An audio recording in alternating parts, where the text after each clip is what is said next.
നമസ്കാരം.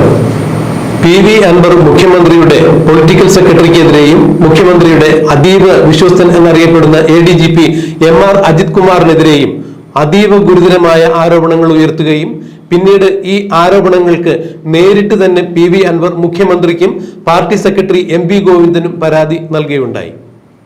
ഈ പരാതി DGP അന്വേഷിക്കുന്നു എന്നുള്ളതാണ് ഇപ്പോൾ ഏറ്റവും എടുത്തു പറയേണ്ട വസ്തുത. കേരളത്തിന്റെ ക്രമസമാധാന ചുമതലയുള്ള ADGP സൂപ്പർ DGP ആയി ചമഞ്ഞുകൊണ്ട് DGP ദർവേഷ് സാഹിബിനെ ഒരു ഡമ്മിയാക്കി ഇരുത്തിക്കൊണ്ടാണ് കേരളത്തിൽ ക്രമസമാധാനം പാലിച്ചിരുന്നത് എന്നായിരുന്നു പി.വി. അൻവർ ആരോപിച്ചിരുന്നത്. അതിന് മുഖ്യമന്ത്രിയുടെ പൊളിറ്റിക്കൽ സെക്രട്ടറിയും ADGP M.R. അജിത് കുമാറിന് കീഴിലുള്ള അല്ലെങ്കിൽ അദ്ദേഹത്തിന്റെ ചില സഹപ്രവർത്തകരും കൂട്ടുനിന്നു എന്ന് തന്നെയായിരുന്നു. മുഖ്യമന്ത്രി അറിയാതെ കേരളത്തിന്റെ ആഭ്യന്തര വകുപ്പിൽ എന്തൊക്കെയോ നടക്കുന്നു. അതിന് പ്രധാന കാരണക്കാരൻ ADGP M.R. അജിത് കുമാറും മുഖ്യമന്ത്രിയുടെ പൊളിറ്റിക്കൽ സെക്രട്ടറിയും തന്നെയാണ് എന്നാണ് മുഖ്യമന്ത്രിയുടെ അതിവിശ്വസ്തൻ എന്നറിയപ്പെടുന്ന ADGPയെ കുറിച്ച് പി.വി. അൻവർ ഉന്നയിച്ച ആരോപണങ്ങൾ. ഇതിന് കൂട്ടുനിൽക്കുന്നതാകട്ടെ മുഖ്യമന്ത്രിയുടെ പൊളിറ്റിക്കൽ സെക്രട്ടറിയായ P. ശശിയും. ഈ ആരോപണങ്ങളെ തുടർന്ന് കേരളത്തിൽ ചില്ലറ കോളിളക്കങ്ങളൊന്നുമല്ല ഉണ്ടായത്. ഇതേ തുടർന്ന് ADGPയെ മുഖ്യമന്ത്രി ഏത് നിമിഷവും തൽസ്ഥാനത്ത് നിന്ന് മാറ്റും എന്നൊക്കെയുള്ള കിംവദന്തികൾ പരന്നിരുന്നു. ADGPയെ തൽസ്ഥാനത്ത് നിന്ന് മാറ്റാതെ തനിക്കിനി വിശ്രമമില്ല എന്ന മട്ടിൽ തന്നെയായിരുന്നു പി.വി. അൻവർ.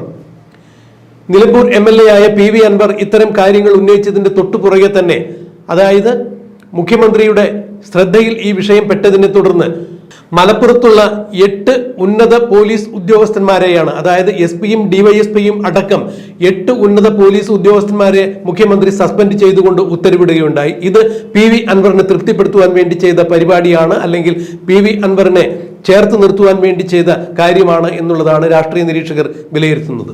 എന്നാൽ ADGPയെ DGP ചോദ്യം ചെയ്യണം, എന്നെ ഈ വിഷയത്തിൽ ചോദ്യം ചെയ്യണം എന്ന് ADGP തന്നെ എടുത്തു പറയുകയുണ്ടായി.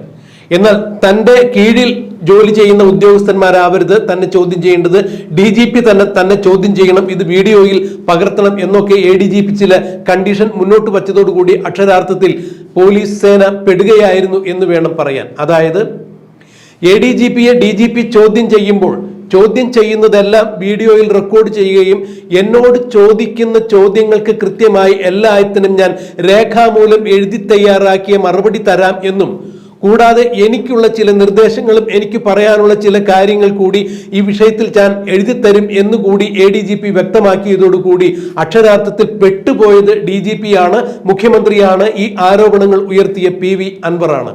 കാരണം തനിക്കെതിരെ ആരോപണങ്ങൾ ഉന്നയിച്ചിരിക്കുന്ന പി.വി. അൻവർ MLA-യും താനും തമ്മിൽ വ്യക്തിപരമായി യാതൊരു തരത്തിലുള്ള സ്പർദ്ധയോ വിദ്വേഷമോ ഇല്ല എന്ന് തന്നെയാണ് ADGP പറയുന്നത്. അതുകൊണ്ട് എനിക്കെതിരെ അദ്ദേഹത്തിന് ഒരു വ്യക്തിപരമായ വൈരാഗ്യത്തോടു കൂടി ഒരു മറുപടി അല്ലെങ്കിൽ ഒരു ആരോപണം ഉന്നയിക്കേണ്ട ആവശ്യമില്ല. എന്നാൽ അദ്ദേഹം പറയുന്ന കാര്യങ്ങളിൽ കാമ്പുണ്ടോ കഴമ്പുണ്ടോ അതിൽ വസ്തുതയുണ്ടോ എന്ന് DGP തന്നെ അന്വേഷിക്കണം എന്ന് ADGP അജിത് കുമാർ തന്നെ ആവശ്യപ്പെടുമ്പോൾ ഈ ആവശ്യങ്ങളെല്ലാം DGP ചോദിക്കുന്ന ചോദ്യങ്ങൾക്കെല്ലാം താൻ രേഖാമൂലം ഉത്തരം എഴുതി നൽകും എന്ന് പറയുമ്പോൾ അത് അക്ഷരാർത്ഥത്തിൽ അൻവറിനെയും DGP-യെയും കുഴപ്പത്തിൽ ചാടിക്കുക എന്ന ഉദ്ദേശം തന്നെയാണ്. കാരണം പി.വി. അൻവറിനെ കൊണ്ട് ഇത്തരം കാര്യങ്ങൾ തനിക്കെതിരെ പറയിപ്പിച്ചത്, അല്ലെങ്കിൽ പി.വി. അൻവർ ഉന്നയിച്ചിരിക്കുന്ന ആരോപണങ്ങൾ അദ്ദേഹത്തിന്റെ വ്യക്തിപരമായ ആരോപണങ്ങളല്ല, വ്യക്തിപരമായി ഞാനും പി.വി. അൻവറും തമ്മിൽ പ്രശ്നമില്ല എന്ന് ADGP M.R. അജിത് കുമാർ പറയുന്നതോടൊപ്പം തന്നെ പി.വി. അൻവറിന് പിന്നിൽ നിരോധിക്കപ്പെട്ട മത തീവ്രവാദ ശക്തികളുണ്ട്. ഈ മത തീവ്രവാദികളുടെ ബന്ധമാണ് പി.വി. അൻവറിനെ കൊണ്ട് ഇത്തരത്തിലുള്ള കാര്യങ്ങൾ പറയിപ്പിക്കുന്നത് എന്ന് ADGP അസന്നിഗ്ധമായി പ്രഖ്യാപിച്ചു. അതായത് കോഴിക്കോട് വിമാനത്താവളം കേന്ദ്രീകരിച്ച് നടക്കുന്ന, കരിപ്പൂർ വിമാനത്താവളം കേന്ദ്രീകരിച്ച് നടക്കുന്ന സ്വർണ്ണക്കള്ളക്കടത്ത്, സ്വർണം പൊട്ടിക്കൽ, ലഹരി മാഫിയ സംഘങ്ങളുമായുള്ള ഇടപാടുകൾ, ഇതിനെല്ലാത്തിലും ADGP-യുടെയോ ADGP-യുടെ പാർശ്വവർത്തികളായ പോലീസ് ഉദ്യോഗസ്ഥരുടെയോ പങ്കുണ്ട് എന്നാണ് പി.വി. അൻവർ ആരോപിച്ചിരുന്നത്. ഇത് തന്നെയാണ് ADGP-ക്ക് പിടിവള്ളിയായത്. ADGP പറയുന്നു, എനിക്കും അൻവറിനും തമ്മിൽ വ്യക്തിപരമായ വൈരാഗ്യങ്ങളൊന്നും ഇല്ലാത്തതിന്റെ പേരിൽ അദ്ദേഹത്തെ കൊണ്ട് ഇതൊക്കെ പറയിപ്പിക്കുന്നത് കോഴിക്കോട് കേന്ദ്രീകരിച്ച് നടക്കുന്ന സ്വർണ്ണക്കള്ളക്കടത്തിലും സ്വർണം പൊട്ടിക്കലിലും ലഹരി മാഫിയ ഇടപാടുകളിലുമെല്ലാം പങ്കുകൊണ്ടിട്ടുള്ള ചില മതഭീകരവാദ സംഘടനകളുടെ ആളുകൾ തന്നെയാണ്. അങ്ങനെയെങ്കിൽ ഇത്തരം മത തീവ്രവാദ സംഘടനകളുമായി പി.വി. അൻവറിന് ബന്ധമുണ്ടാകും എന്ന് തന്നെയാണ് ADGP പറഞ്ഞു വരുന്നത്. ഇത്തരം കാര്യങ്ങളെല്ലാം DGP-ക്ക് ADGP മൊഴി നൽകുമ്പോൾ ഇത്തരം കാര്യങ്ങളെല്ലാം ADGP DGPക്ക് എഴുതി കൊടുക്കുമ്പോൾ അത് രേഖാമൂലമുള്ള കാര്യങ്ങളായി മാറുന്നു. അതായത് നിയമപരമായ ഡോക്യുമെന്റ്സ് ആയി മാറുന്നു, രേഖകളായി മാറുന്നു. ഇതിന്റെ അടിസ്ഥാനത്തിൽ മാത്രം കേരളത്തിൽ തീവ്രവാദ പ്രവർത്തനങ്ങൾക്ക് ആക്കം കൊടുക്കുന്ന രീതിയിലുള്ള പ്രവർത്തനങ്ങൾ പല രാഷ്ട്രീയ നേതാക്കളുടെ ഭാഗത്ത് നിന്നും ഉണ്ടാകുന്നു എന്നുള്ള ഒറ്റ സൂചനയാൽ തന്നെ കേന്ദ്ര അന്വേഷണ ഏജൻസികൾക്ക് ഈ കാര്യത്തിൽ നേരിട്ട് ഇടപെടാൻ സാധിക്കും എന്നുള്ളതാണ് ADGP മനസ്സിലാക്കിയിരിക്കുന്നതും. അതുകൊണ്ട് തന്നെയാണ് ഈ കേസുമായി ബന്ധപ്പെട്ട് മത തീവ്രവാദ സംഘടനകൾക്ക് ബന്ധമുണ്ട് എന്നുള്ള വിവരങ്ങൾ ADGP എഴുതി കൊടുത്തിരിക്കുന്നത്. ADGP DGPക്ക് എഴുതി കൊടുത്തിരിക്കുന്ന ഇത്തരം വിവരങ്ങൾ മത തീവ്രവാദികളുമായി ചില ആളുകൾക്ക് ബന്ധമുണ്ട്, അവരുമായി കേന്ദ്രീകരിച്ച് കരിപ്പൂർ വിമാനത്താവളത്തിൽ സ്വർണം പൊട്ടിക്കൽ പോലുള്ള കേസുകൾ നടക്കുന്നു, ലഹരി മാഫിയ സംഘങ്ങളുമായി ഇടപാട് നടത്തുന്നു, കൊലപാതകം വരെ നടന്നിട്ടുണ്ട് എന്ന് പറയുമ്പോൾ ഇത്തരം കാര്യങ്ങൾക്കെല്ലാം ഒരു നിയമസഭാ സാമാജികനുമായി ഒരു ബന്ധമുണ്ട് എന്ന് പറയുമ്പോൾ തീർച്ചയായും കേന്ദ്ര അന്വേഷണ ഏജൻസികളെ NIA പോലുള്ള അന്വേഷണ ഏജൻസികളെ കേരളത്തിലേക്ക് ക്ഷണിച്ചു വരുത്തുന്ന രീതിയിലുള്ള ഒരു നടപടിക്രമമാണ് ADGPയുടെ ഭാഗത്തു നിന്നും ഉണ്ടായത് എന്നുള്ളത് വളരെ വ്യക്തമായ വസ്തുത തന്നെയാണ്. ഇതാണ് നിയമജ്ഞരും ചൂണ്ടിക്കാണിക്കുന്നത്. ADGP PV അൻവറിന് കൃത്യമായ പണി കൊടുത്തിരിക്കുന്നു, DGPക്കും പണി കൊടുത്തിരിക്കുന്നു. തനിക്കെതിരെ ഇറങ്ങിത്തിരിച്ച DGPയെ പൂട്ടിക്കെട്ടി വീട്ടിലിരുത്തുവാനും PV അൻവറിനെ NIAയുടെ അന്വേഷണ പരിധിയിൽ കൊണ്ടുവരുവാനും ADGP കൃത്യമായി തന്നെ കളമൊരുക്കിയിരിക്കുന്നു എന്ന് വേണം ഇതിൽ നിന്നും മനസ്സിലാക്കാൻ. ADGP ഒരു തവണ DGPക്ക് മുന്നിൽ വന്ന് മൊഴി കൊടുത്തു, കൃത്യമായ കാര്യങ്ങൾ എഴുതി കൊടുത്തു. എന്നാൽ വീണ്ടും ADGPയെ ചോദ്യം ചെയ്യണം എന്ന് തന്നെയാണ് DGP പറയുന്നത്.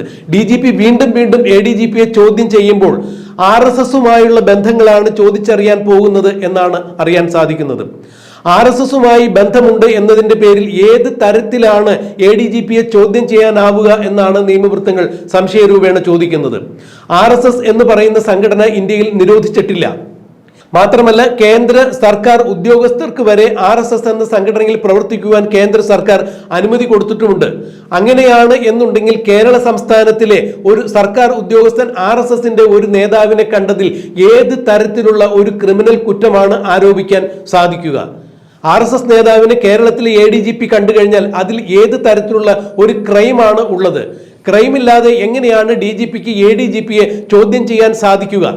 ഒരു വ്യക്തി മറ്റൊരു വ്യക്തിയെ കണ്ടതിൽ യാതൊരു തരത്തിലുള്ള ക്രൈമും ഇല്ല, അതിൽ യാതൊരു തരത്തിലുള്ള കുറ്റങ്ങളും ഇല്ല എന്നുണ്ടെങ്കിൽ എങ്ങനെയാണ് ഒരു ഉയർന്ന പോലീസ് ഉദ്യോഗസ്ഥന് പോലീസ് സേനയിൽ തന്നെ മറ്റൊരു ഉദ്യോഗസ്ഥനെ ചോദ്യം ചെയ്യാനാവുക? അത് നിയമപരമായി യാതൊരു സാധുതയും ഇല്ലാത്ത കാര്യം തന്നെയാണ് എന്നാണ് നിയമവൃത്തങ്ങൾ ചൂണ്ടിക്കാണിക്കുന്നത്. മറിച്ച് കേരളത്തിലെ ഇടതുപക്ഷ സർക്കാരിന്റെ മുഖ്യമന്ത്രിയുടെ നിർദ്ദേശപ്രകാരം ADGP RSSന്റെ നേതാവിനെ കണ്ടിട്ടുണ്ടെങ്കിൽ അതിന് രാഷ്ട്രീയമായ വിശദീകരണം കൊടുക്കേണ്ടത് കേരളത്തിലെ ഇടതുപക്ഷ ജനാധിപത്യ മുന്നണി സർക്കാരും ഇടതുപക്ഷത്തിന്റെ മുഖ്യമന്ത്രിയായ പിണറായി വിജയനും തന്നെയാണ്.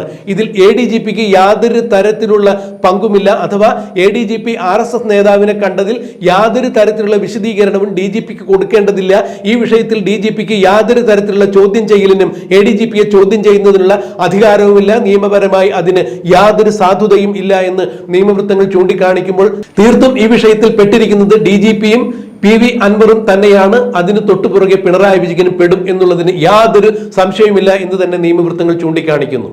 ADGP പറയുന്നത് പോലെ PV അൻവറിന് മത തീവ്രവാദ സംഘടനകളുമായി ബന്ധമുണ്ട് എന്നുണ്ടെങ്കിൽ തീർച്ചയായും ഒരു നിയമസഭാ സാമാജികൻ എന്ന രീതിയിൽ PV അൻവറിന് ഈ ഭരണ കക്ഷി MLA ആയ PV അൻവറിന് അത്തരത്തിലൊരു ബന്ധമുണ്ടെങ്കിൽ ആഭ്യന്തര വകുപ്പ് മന്ത്രിയായ മുഖ്യമന്ത്രി അതിന് ഉത്തരം പറയേണ്ടതായി വരും എന്ന് തന്നെയാണ് നിയമവൃത്തങ്ങൾ ചൂണ്ടിക്കാണിക്കുന്നത്. ഫലത്തിൽ ADGP DGPക്കും മുഖ്യമന്ത്രി പിണറായി വിജയനും PV അൻവറിനും പണി കൊടുത്തിരിക്കുന്നു. PV അൻവറിന് മേൽ ADGP ആരോപിച്ചിരിക്കുന്ന തീവ്രവാദ ബന്ധങ്ങളെ കുറിച്ച് അന്വേഷിക്കുവാൻ കേന്ദ്ര അന്വേഷണ ഏജൻസികൾ കേരളത്തിലെത്തും. NIA പോലുള്ള അന്വേഷണ ഏജൻസികൾ കേരളത്തിലെത്തും. PV അൻവറിനെ ചോദ്യം ചെയ്യും. ഈ ചോദ്യം ചെയ്യലിനൊടുവിൽ മുഖ്യമന്ത്രിയും ഈ ചോദ്യം ചെയ്യലിന് വിധേയനാവണം എന്ന് തന്നെയാണ് നിയമവൃത്തങ്ങൾ ചൂണ്ടിക്കാണിക്കുന്നത്. അക്ഷരാർത്ഥത്തിൽ ഒരു വെടിക്ക് 3 പക്ഷി എന്ന രീതിയിൽ ADGP വെടിപൊട്ടിച്ചിരിക്കുന്നു. ഒന്നാമത്തെ പക്ഷി PV അൻവർ, രണ്ടാമത്തെ പക്ഷി DGP, മൂന്നാമത്തെ പക്ഷി മുഖ്യമന്ത്രി പിണറായി വിജയൻ എന്നിങ്ങനെയാണ് ഇപ്പോൾ ADGP വെടിവെച്ചിരിക്കുന്നത്. ഇതിൽ ഏത് പക്ഷികൾ വീഴും എന്നുള്ളത് നമുക്ക് കണ്ടറിയാം, കാത്തിരിക്കാം.